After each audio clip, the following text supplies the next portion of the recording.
The man who came down the Mondrel road in a mud-gray coat carried a hooded falcon on his fist and told the gatekeeper he was the new Falconer, hired by post.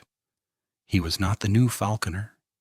He was the Duke of Mondrel, come to his own dying house in disguise to look upon the bride his steward had bought for him, sight unseen, with £740 the estate did not have. He did not announce this. He stood in the cobbled yard of Hollowmere, with the rain beating on the wax of his coat, and he let the gatekeeper take him for a servant, because a servant sees a house the way a guest never can. He had learned that much in 11 years of being lied to by people who wanted his money. A man arriving as a duke is shown the polished half of every room. A man arriving as a falconer is shown the truth. So Edmund Vane, 9th Duke of Mondrel, kept his name in his mouth and his bird on his glove, and he asked the gatekeeper where a hired man might stable a hawk. Mews around the east, past the kitchen yard, the gatekeeper said, and looked at the falcon the way frightened men look at sharp things. Mind it doesn't take the kitchen cat, and mind Madam. She'll want it gone before the wedding. Madam, the dowager, Lady Sabine. The gatekeeper lowered his voice as though the rain might carry it. She's the one paying for it, the wedding. Don't let her hear you call the girl a bride, neither. She calls her the purchase. He laughed, a small, ugly laugh, and then seemed to regret it. Go on. East. The Duke went east, and that was how he came, on a wet afternoon in the spring of 1829, to stand unseen at the corner of the kitchen yard and watch the woman he had paid for kneel in the mud to free a tangled bird that was not even hers. She was perhaps 23. She wore a gray dress that had been turned at least once, the dove gray gone to slate at the elbows where the dye had surrendered, and she had her sleeves pushed back and her bare wrists in the dirt. A young merlin, somebody's careless sport hawk, jessed and then abandoned, had got its leather straps wound through the brambles at the foot of the wall, and it was beating its wings to ribbons, trying to be free, and screaming the thin, high scream of a thing that believes it is dying. 2 kitchen maids stood at the door and laughed at her. Leave it, Cassia, the taller one called. It'll have your eye out. It's only a bird. The woman in gray, Cassia, then, did not leave it. She did not answer either. She knelt lower until her cheek was nearly against the wet stone, and she stopped reaching for the bird.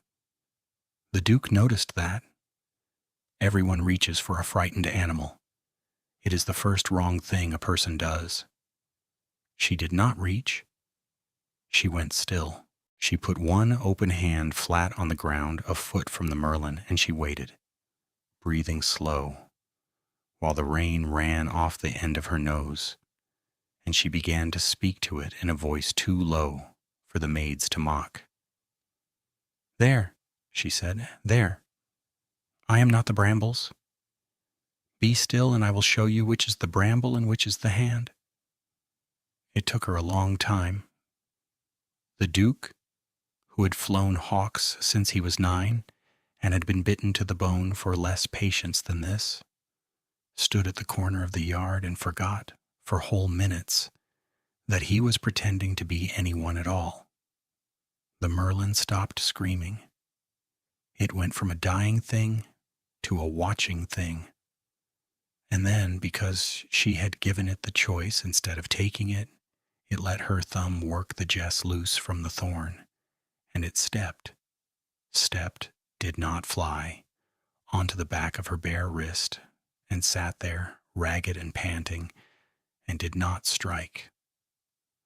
There, she said again, you were never caught.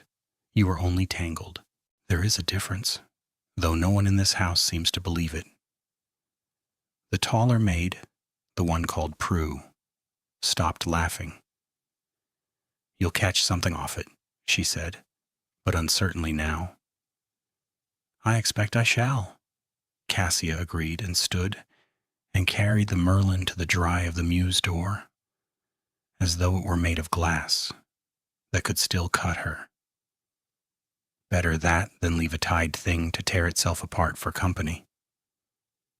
The Duke stepped back around the corner before she could see him. His own falcon shifted on his fist, and something he had arrived fully intending to feel in contempt or pity or the bored mercy of a rich man inspecting damaged goods failed entirely to arrive. He had come to judge a charity bride. He had not expected the charity bride to be the only person at Hollowmere who knew how to free a thing without owning it. That night, in the cold loft above the mews, the Duke of Mondrel sat on a sack of last year's feed with his back against the stone and could not make the arithmetic come out the way he wanted. The arithmetic was this: his steward, a careful, friendless man named Halloran, had written to him in the autumn with a proposal so cold it had made the Duke laugh out loud in his London study. The Mondrel estates were not poor. The Duke himself was rich in the dull, unspendable way of men who own land they have never walked. But Hollowmere, the small northern seat that had come to him through his late mother, was drowning. It needed a mistress who would not flinch at turned gowns and cold chimneys, who would run it on nothing and ask for nothing. Because the family it had to be married into for the water rights, the Aldous family, had only one unmarried daughter left, and she came cheap. Halloran had bought her the way one buys a serviceable horse, 740 pounds, settled on her ruined father's debts, in exchange for the hand of his younger daughter. The elder daughter, the beauty, had been promised elsewhere and grandly. The younger, the practical one, the plain one, the one no one had bid for, went to Mondrel's sight unseen, and the Duke had agreed to the whole cold thing by letter because he was 33 and a widower, and had stopped expecting his life to contain anything he would want to look at twice. And now he had looked at her twice, and he was angry. And he did not yet understand at whom. If you have ever come to a place certain you already knew everything about the people in it, and been wrong before you had even put down your bag, then you already understand why the Duke did not sleep and why he decided against every plan he had made on the road to stay a falconer one more day, and another, and to watch. He stayed for 8 days. He told himself it was diligence. A man ought to know the soil before he sows it, and a duke ought to know the woman he had bought before he married her in a chapel full of strangers. But the truth, which he admitted to no one, and barely to himself, was simpler and more dangerous. He liked the way Cassia Aldous moved through that broken house. He liked it as a man likes good weather after a long sickness, without quite trusting it to last. He learned her by watching because the falconer's loft looked down on the whole working spine of the estate, and a hired man with a hawk is invisible. He learned that she rose before the maids and lit the kitchen fire herself, not because she was ordered to, but because Prue's hands cracked in the cold, and Cassia's, somehow, did not. He learned that the household called her, the purchase behind her back in Miss Cassia, to her face, and that she answered to both with the same level gray-eyed calm, as though she had decided long ago that what people called a thing did not change what the thing was. He learned that she kept a ledger of the estate's debts in a hand so small and so neat that the steward Halloran, who hated everyone, had begun leaving the harder columns for her to total because she was faster than he was and never gloated about it. And on the third day, he learned where she had learned to be still. It was the Merlin that told him, or rather, it was the Merlin that made him ask. He had watched her those first days, set the recovered bird loose, and then haunt the north window every dawn since, scanning the gray sky. And on the morning the Merlin came back of its own accord and dropped to the sill to be fed, he had heard her laugh for the first time since he came. He went down to the kitchen yard that afternoon, a hired falconer with a question, and he found her dressing the Merlin's torn feathers with a paste of her own making. And he asked her, as one hawkman to a person who clearly knew hawks, where a gentlewoman had learned the trick of an open hand. She did not look up from the feather she was working. "From a dead woman," she said, "my grandmother. She kept hawks at my father's house before the money went, a whole mews of them in the good years. Peregrines, a goshawk, 3 little Merlins for the ladies. I was the one who liked the mews when my sister liked the music room, so I was the one she taught." A small, dry smile. She used to say a hawk is the only honest creature God made, because it cannot be flattered, and it cannot be bought. You may feed it and house it and fly it for 10 years, and the day your hand begins to shake, it will know, and it will go. There is no lying to a hawk. There is only being worth the risk or not. And when the money went, the hawks went first. They always do. She said it without bitterness, the same level way she said everything. A goshawk fed on good meat is dearer to keep than a daughter fed on nettle soup. And my father is a practical man in his way. He sold the birds and kept the daughters, and then he sold the elder daughter's beauty to a good marriage. And then there was only me, and nothing left to make a match of but a working weir and a plain face. She tied off the dressing and let the Merlin step back onto her wrist. "So you see, I'm not afraid of being bought, Falconer. I have watched it happen to better creatures than myself. I only learned from my grandmother that being bought and being kept are 2 different things, and the second is the only one worth minding."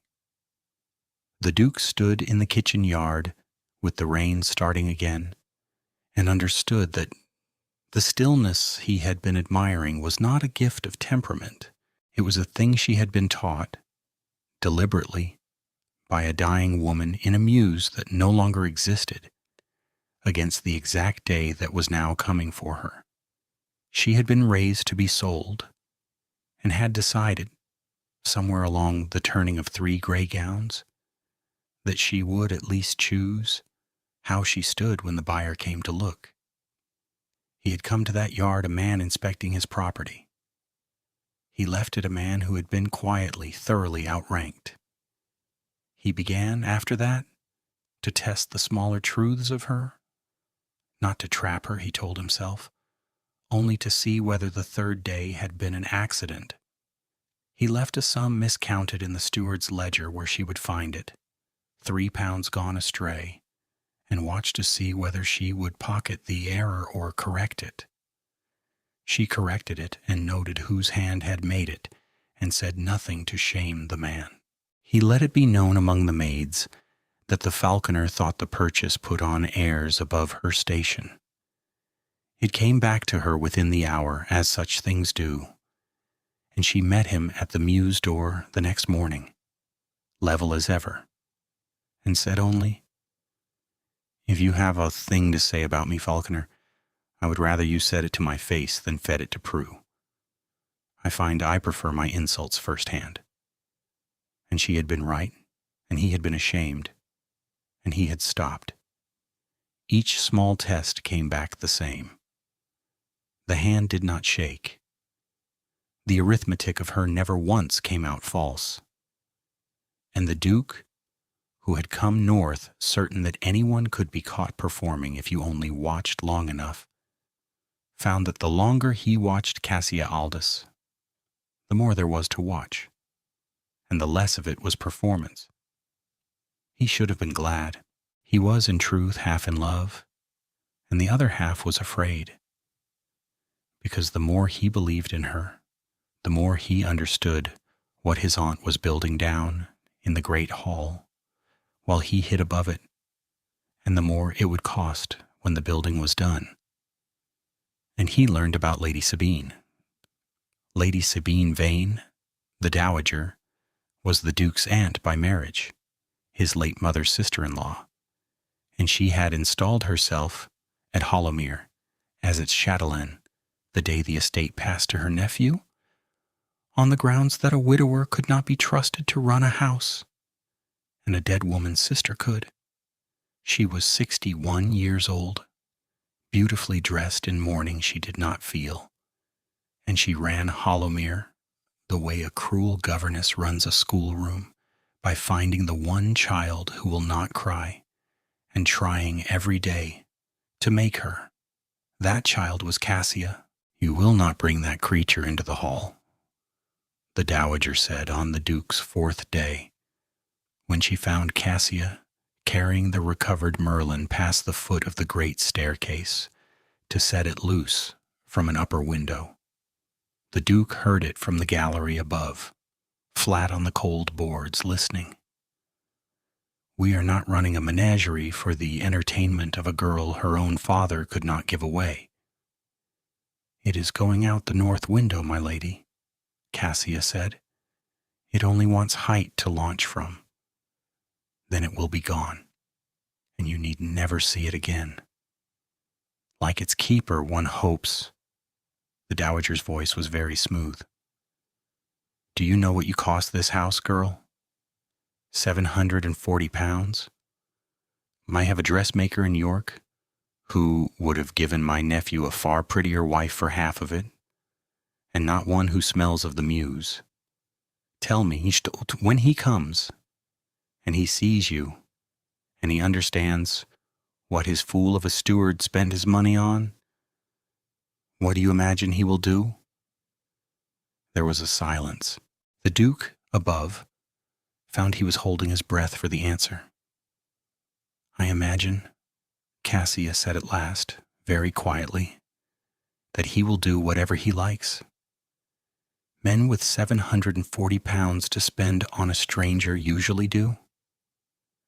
And she carried the bird up the stairs and out the north window and let it go, and the Duke heard the casement open and the wind come in, and he lay in the dark of the gallery with his face against the boards and thought, "She believes I will be cruel to her. She has done the arithmetic too, and it comes out cruel, and she has decided to meet it standing up." The cruelty did not stay at words. On the 5th day, the dowager moved Cassia from the small dry chamber off the still room, which had a hearth, into the north tower room, which had none, on the stated grounds that a girl who loved the cold sky so well ought to sleep nearer to it. The Duke watched Cassia carry her own small box of belongings up the winding stair without a word of complaint. 3 turned gowns, her grandmother's hawking gauntlet wrapped in linen, the little ledger she was not yet trusted to keep, but kept anyway. And he watched her stop on the landing and look out the north window at the empty sky where the Merlin had gone. And he watched her decide, visibly, not to be made to cry by a cold room. Then she went up and made the bed and came down and lit the kitchen fire for Prue's cracked hands, as though nothing had been done to her at all.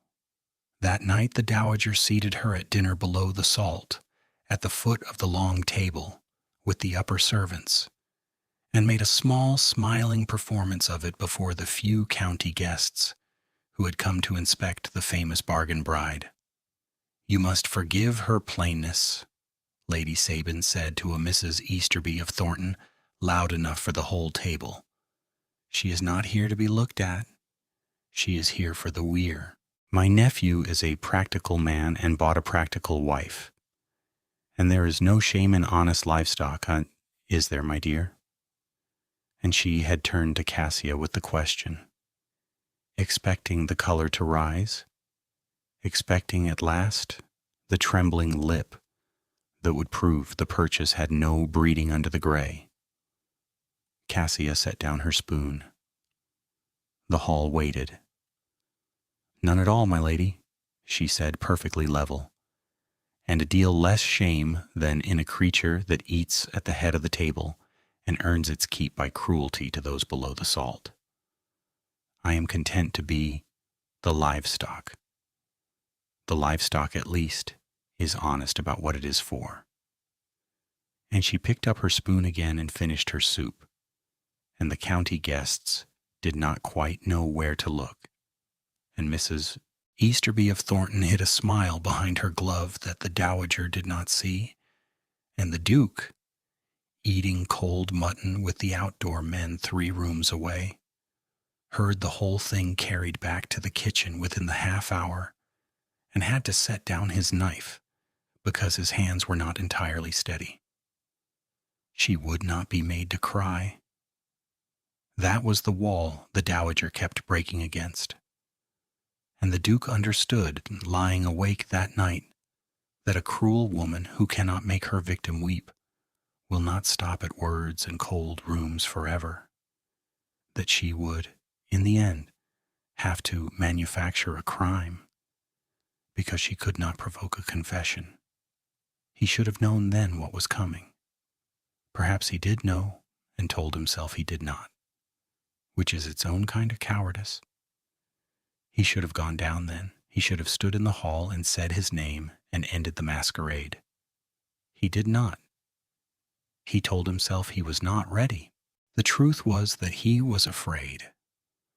Afraid that the moment she knew the Duke had been watching, the thing he liked watching would close up like a fist and never open again. Cowardice, in a brave man, always wears the costume of patience. So he stayed a falconer, and he watched the dowager hunt her, and on the 6th day he learned why. It was the steward Halloran who told him, not knowing whom he told. The 2 of them were in the mews at dusk, the Duke feeding his falcon, the steward come to count the estate's few remaining hawks against a list, and the steward, lonely, friendless, glad of a hired man who would listen, talked. If you have come this far into Cassia's story, take a moment and subscribe, because what happens next is the part I have been waiting to tell you. You want to know why the old woman hates the girl? Halloran said, ticking his list. It isn't the smell of the mews, whatever she says. It's the water. He nodded toward the dark line of the river beyond the wall. The Aldous land has the only weir on the Mondrel water that still works. Old Grant, 100 years back. Whoever marries the Aldous girl, the working weir comes to Mondrel, and the river rents with it 318 pounds a year clear for as long as the grant holds. That's why I bought her. Not charity, the weir. And the dowager? Halloran lowered his voice, though there was no one but a hawk to hear. The dowager has a nephew of her own, a Frampton, idle, in debt, the usual. If the Aldous girl were to be sent home in disgrace before the wedding, found wanting, found unsuitable, found anything, the dowager means to put her Frampton boy forward as a better match for the elder Aldous sister, and bring the weir to her side of the family instead of his grace's. So she needs the girl to fail. She needs the Duke, when he comes, to look at Cassia Aldous and send her home. He shrugged. I almost feel for the girl. But it's 740 pounds of his grace's money and a weir, and a man does his work. The Duke fed his falcon a strip of liver with a perfectly steady hand and said nothing at all, and inside him, something old and cold, turned over and woke up. He understood now. He was not the judge in this house. He was the prize being fought over, and Cassia Aldous was the stake. And the Dowager had spent 6 days trying to make the stake unworthy before the Duke ever arrived. Never dreaming the Duke had been lying on the gallery floor the whole time, listening to a frightened girl decide to meet his cruelty standing up. The Dowager was waiting for the Duke. She did not know he had already come. He decided that night to let her keep waiting and to find out, before he showed his face, exactly how far Lady Sabine Vane would go to send a girl home in disgrace. He found out on the 8th day. The thing about a careful trap is that it always looks like an accident, and the Dowager was very careful. She had Cassia given the household keys for the first time that morning. A kindness, everyone said, a sign the purchase was being trusted at last resort. And among the keys was the one to the muniment room, where the estate's deeds and grants were kept. The grant for the weir. The only document in the house worth £318 a year. By afternoon, the grant was gone from its box, and the Dowager had found it gone, and she had found it, of course she had, folded into the lining of Cassia Aldous's mending basket, where anyone might have put it, and where only one person had the keys to be blamed. Thief, the Dowager said in the great hall, with the whole household summoned to watch, and the false evidence held high in her ringed hand. I gave you the keys this morning, and by nightfall you have stolen the one paper this family cannot lose. I always knew what you were. Now they all do. She turned to Halloran. Write to his grace tonight. Tell him his steward bought him a thief, and that I have turned her out of doors before she could rob him further. She leaves at first light, on foot. The Duke was in the hall. He had come in at the back in his mud-gray coat, with his falcon on his fist, as a hired man come to be told whether he still had a place. And no one looked twice at a falconer, because no one ever does.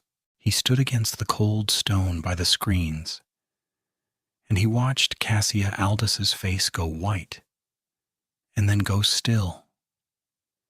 And he saw her understand in one breath that there was no defense she could make that would be believed, because the only person whose word outranked the Dowager's was a duke 3 counties away, who had bought her like a horse and had never seen her face.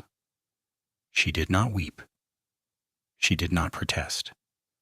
She looked at the grant in the Dowager's hand, and she looked at the household that had laughed at her in the kitchen yard, and she straightened her turned gray dress with 2 hands, the way another woman might straighten armor, and she said, in a voice that carried to every corner of that cold hall, I did not take it, but I see I am not to be believed, and I will not beg a room full of people to believe me. I will go at first light, as you say. I will only ask one thing. She turned and looked for the first time directly at the falconer by the wall, at the only hawk in the room, hooded on a hired man's fist. Let me say goodbye to the birds. I freed one in this yard my first week here. I should like to leave knowing the rest are fed. That is all I've done in this house that I am proud of, and I will not be sent away from it like a thief without doing it once more. It was the bravest thing the Duke had ever seen, and it undid him, because she had not asked the hall to save her. She had asked only to do one last time the single thing that was hers, to tend a thing that could not tend itself. And she had looked, when she asked it, not at the Dowager who held her fate, but at the bird.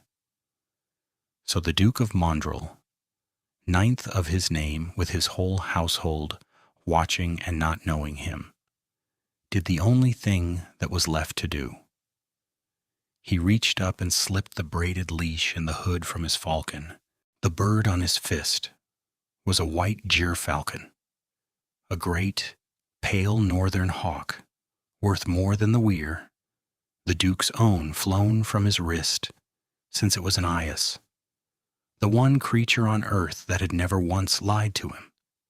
It was the most expensive thing in the room, and the proudest, and it answered to one man only, and every falconer in 3 counties knew it. He cast it off.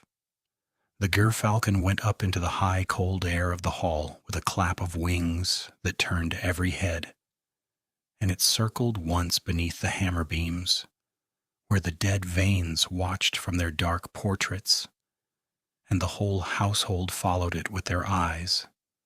The dowager, too, the grant forgotten in her lifted hand, her cruel triumph hanging unfinished in her open mouth.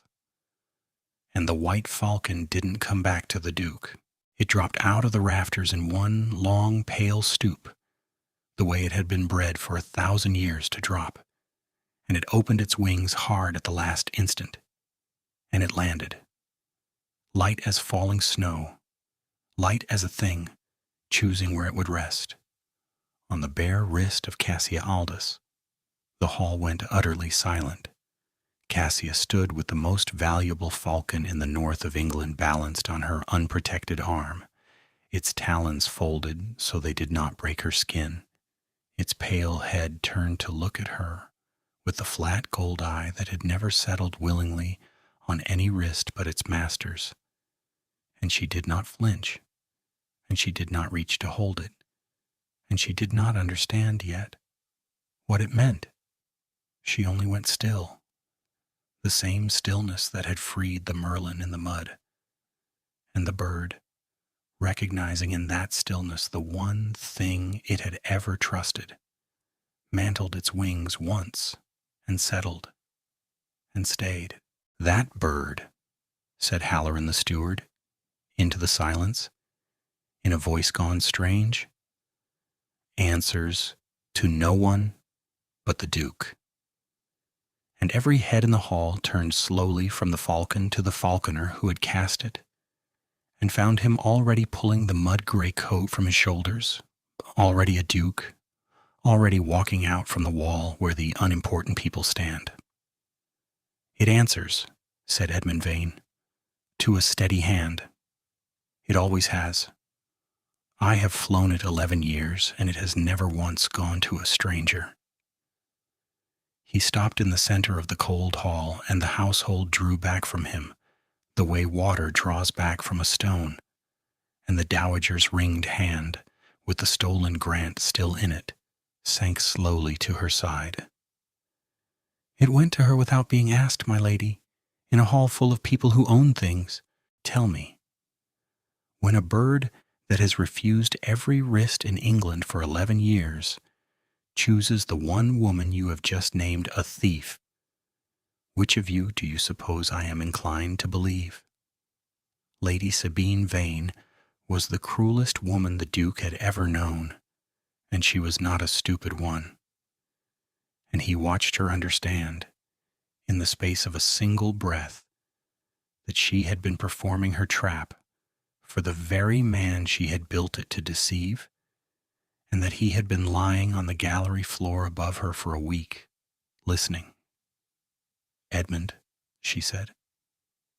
"Nephew, you cannot mean to take the word of a hawk."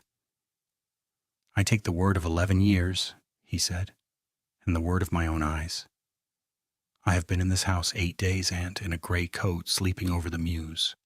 I have watched you hunt this woman from the first hour. I have heard your steward tell a hired man, not knowing him, exactly what the weir is worth, and exactly what your Frampton nephew stands to gain by my sending her home. I know what is folded in that grant in your hand, and I know whose keys open the box, and I know, because I was on the gallery, that the keys were given to her this morning by you." He held out his hand, palm up, level and unhurried, the way a man asks a falcon to step. "The grant, Aunt. Now. While there are witnesses to whose hand it comes out of." The dowager looked at the household. The household, which an hour ago had been hers, looked back at her with the flat, curious eyes of people who have just discovered which way the wind truly blows. And Lady Sabine Vane, 61 years old and beautifully dressed in mourning she did not feel, understood that she had lost, not because she had been caught, but because the one thing she had counted on, that the powerful man would side with power, had landed on a serving girl's wrist and refused to come back. She put the grant into the Duke's open hand. Her own was shaking. "You will leave for York in the morning," the Duke said to her, not unkindly, which was the worst thing he could have done, because a kind dismissal cannot be argued with. "My carriage will take you. You have managed a great house for a year, and I am grateful for it. And there is a smaller one near your sister that wants a chatelaine, and you will be very comfortable there, and you will not come back to Hollowmere while I am alive in it. We need not speak of Weirs or nephews again. We need not speak of this at all. Go and pack, Aunt. The light is good for traveling." It was not a humiliation. He gave her no scene to fight, no cruelty to answer with cruelty. He simply moved her out of the center of the house and into the margin of it, the way one moves a chair that is standing where a chair should not stand. And the dowager, who could have survived being shouted at, could not survive being made unnecessary in front of the people she had ruled. She went up the stairs without another word, and the household watched her go. And somewhere far above a north window stood open where a freed merlin had launched a week before, and the cold spring wind came down the staircase after her like the house exhaling. The Duke did not watch her go. He had already turned to the only person in the hall who had not moved. Cassia Aldous stood exactly where she had stood, with the white gerfalcon on her bare wrist, looking at him now with the gray, level eyes that had done the arithmetic of his cruelty days ago and had been, he understood with a kind of shame, entirely right to expect it. He had been a man with 740 pounds, and the freedom to do whatever he liked. He had simply turned out to like something she had not let herself hope for. "You are the Duke," she said. It was not a question. "I am." "You have been the Falconer for 8 days." "I have." "You watched her do that to me." Her voice did not rise. That was the thing he would remember about her for the rest of his life. That even now, with the truth in the room, she did not raise her voice. She only laid it down flat between them, where he could see all of it. "You watched her build that, and you let it build, and you let me stand here and be called a thief in front of the whole house so that you could see how I would meet it. You tested me with my own disgrace." The hall was very still.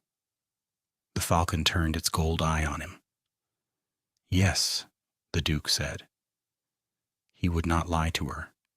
He had decided that much on the gallery floor. "I came here to judge a bride I had bought and never seen because I no longer trusted anything that was shown to me on purpose.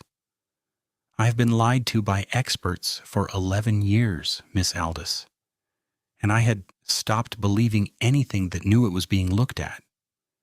So I came as a man no one performs for, and I told myself I was being careful." He looked at the bird on her wrist and then at her face. "But there is no careful way to let a person be called a thief to learn how she stands. I let it go too far. I was a coward in a brave man's coat, and I am sorry, and I will be sorry for it longer than you will care to hear me say so." Cassia was quiet for a moment. Then she looked down at the white falcon on her arm, the proudest creature in the north, sitting folded and patient against her slate-gray sleeve, as though it had decided the matter long before either of them. "It would not come to you," she said slowly. "In the whole hall. It went past every wrist that owned something, and it came to mine, and I own nothing at all." "It came to the steadiest hand in the room," the Duke said. "It always does. It cannot be fooled by a grand dress or a great name, because it does not know what those are. It knows only whether the hand under it is afraid. Yours never was. Not with the Merlin in the mud, not with my aunt in this hall." He paused. "I have spent 11 years trying to be that bird, Miss Aldous, and failing, and lying on the floor over your head because I was afraid of being seen. You did in 8 days what I couldn't do in 11 years. You stood in the open and were exactly what you are, and let it cost what it cost." She lifted her gray eyes to him. "And what is it you want, now that you have seen what I am?" This was the question the whole house was waiting on. The Duke could feel it. The held breath of the kitchen maids of Halloran, of the cold portraits of the dead Vanes, who had bought and sold each other for water rights for 200 years. "I want to tear up the contract," the Duke said. A small sound went through the hall. Cassia's face did not change, but something behind her eyes went out, like a candle that hadn't known it was lit. "I see," she said. "No," he said quickly. "You do not, and that is my fault for saying it badly. I have only ever been good at speaking to hawks." He came toward her slowly, the way he had been taught to come toward a creature that has every reason to bolt. And he stopped, a careful arm's length away, and he held out his open hand again, palm up, level and unhurried. Not to the bird this time. "I want to tear up the contract," he said, "because I will not be married to a woman my steward bought for 740 pounds. That woman does not exist. There was never any such woman. There was only a frightened man's idea of a serviceable wife, and I am ashamed of him, and he was me. I want to burn that paper in this hall in front of everyone who watched her name you a thief. And then I want to ask you, not the purchase, not the Aldous girl, not the bride in the contract. I want to ask Cassia, who freed a Merlin in the mud because she could not bear to leave a tied thing tearing itself apart, whether she would consent to stay in this house as its mistress and mine. Not because she was bought, because she was in 8 days the only true thing in it." His voice was very steady, the way a man's voice is steady when his whole life is balanced on a wrist. "You may say no. You have every right in England to say no to me, and I will take you home to your father myself, with the Weir grant and 318 pounds a year settled on him free and clear, and no marriage asked for it. You owe me nothing. You never did. That was always the lie." The white falcon shifted on her wrist. Cassia looked at the Duke's open hand for a long moment, the same way she had looked at the Merlin, measuring the distance between the bramble and the hand, deciding which was which. "You let me be called a thief," she said. "I did. You will not do anything like it again. Not to learn me, not to be careful. If you want to know a thing about me, you will ask me to my face as one person to another, and you will believe what I tell you, because I do not lie, and I will not be married to a man who needs a bird to tell him whether I am honest." "No," the Duke agreed. "I will ask you to your face. I have done with hiding on gallery floors. I am too old for it, and I was never any good at it. And Cassia Aldous, 23, in a gray dress turned 3 times, with the most valuable falcon in the north of England, folded patient on her bare wrist, looked at the open hand of the Duke, who had bought her and watched her and wronged her and come at last into the open. And she did the arithmetic one more time, and this time it came out differently. She put her free hand into his. The household let out its breath all at once, and the white falcon, as if it had only been waiting for this and nothing else, lifted off her wrist with a soft clap of wings, and went up once more under the dark hammer beams, circled the 2 of them, where they stood, with their hands joined in the center of the cold hall, and came down, at last, onto the Duke's fist, where it belonged, now that the matter was settled. They burned the contract that evening as he had promised, in the great hall hearth that the household lit for the first time in a year. The Duke held the folded sheet over the new flames a moment so that everyone could see the steward's careful hand and the figure written across the bottom of it. And then he let it go, and the fire took the corner first and ran up the page and turned the price of her to a curl of black that lifted into the cold flue and was gone. Cassia stood beside him and did not gloat, because she had never once in 8 days gloated about anything, and the maids, who had laughed at her in the kitchen yard, stood at the back and were quiet, and the great cold chimney drew the smoke up and away as though the house itself were glad to be rid of the thing. Prue, the taller of the 2, was the first to come forward and curtsy to her new mistress, and she meant it, and the others followed her one by one until the whole household had bent to the woman they had watched be called a thief, and Cassia received it the only way she knew how, which was quietly, and without a single word about who had been right.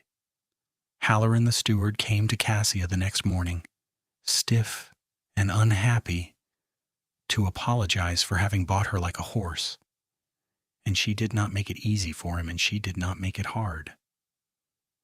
"You did your work," she told him. "You only forgot that the thing you were buying could see you doing it. Don't forget it again, and we will get on."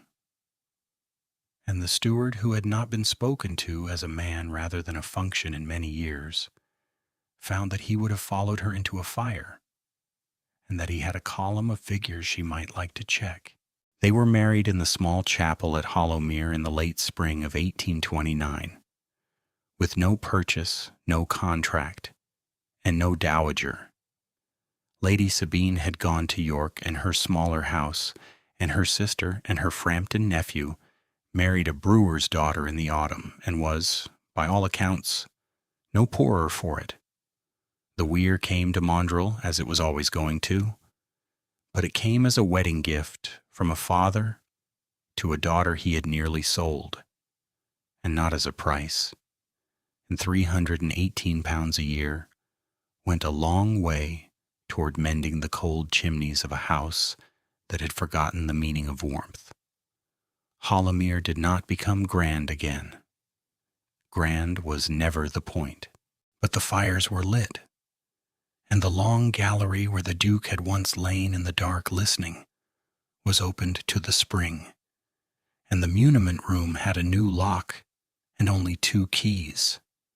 And Cassia kept one of them, because she had earned the right to be trusted with the thing she had been falsely accused of stealing, and the Duke thought that was as it should be. By the following spring, the house had grown a small, true family around its new mistress, the way a cold hearth gathers people once it is finally lit. Prue, who had laughed at her in the kitchen yard, now guarded her at the door of every room and would hear no word against her in the servants' hall. And her cracked hands were better because someone had thought to buy her gloves.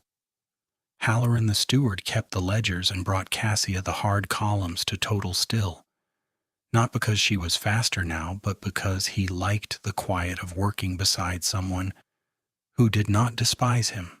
The old gardener, who had told the Duke on his first day that a blackbird in a dry fountain was the only tenant the house had gained in a decade, lived to see the fountain run again, and grumbled that the spray would rot his roses, and was happy. And the merlin, the abandoned little sport hawk Cassia had freed in the mud her first week, jessed and screaming, came back to the north window every spring of its own free will, raised its own young in the dry of the old mews, and would take meat from no hand at Hollowmere but hers. She was 23 when the bird first chose her wrist in the kitchen yard, and 24 by the time it brought its fledglings to her sill, and she counted that, privately, the truest wedding gift the house had given her. He told her much later, on an evening when the light was going gold over the mended chimneys and the white gyr falcon dozed hooded between them on its block, why he had truly cast the bird that day in the hall. He had not planned it. He had stood against the cold stone with no plan left at all, watching her ask only to feed the birds before she was turned out like a thief. And he had understood that he had no words that the hall would believe, that his own name, spoken, would be just another rich man's word against a serving girl, and might lose. So he had reached for the one true thing he had, the one creature that could not be bribed or frightened or performed for. He had cast it not to prove anything to the household, but because he had needed, suddenly and desperately, to see what the only honest thing he owned would do. And it told the truth, Cassia said. It told the truth, the Duke agreed. It always has. It is the only thing I've ever owned that does. He looked at her in the gold light. Except now, perhaps, one other. She did not gloss it for him or say something soft, because she was not a woman who dressed up a plain, true thing in pretty words. She only put her hand over his on the falcon's block, steady, the way she put her hand to everything, and let the silence say it. The world had measured her by her dress and her price, and the bird had measured her by her stillness, and only one of them had been right. A falcon will not bow to the hand that owns it. It returns every time to the hand that does not shake. So here's the question I will leave with you, now that the contract is ash and the chimneys are warm. If you had been the Duke, standing in your own gray coat against the cold stone of that hall, would you have stepped forward and spoken your name and trusted a roomful of frightened people to believe a stranger's word? Or would you too have reached for the one true thing you owned and let it choose for you? Thank you for listening to the story all the way to the end. Please tell us in the comments which city you are listening from and what this story made you feel. And if the quiet kind of courage is the kind you believe in, subscribe so the next story finds you when the chimneys are cold and the evening is long.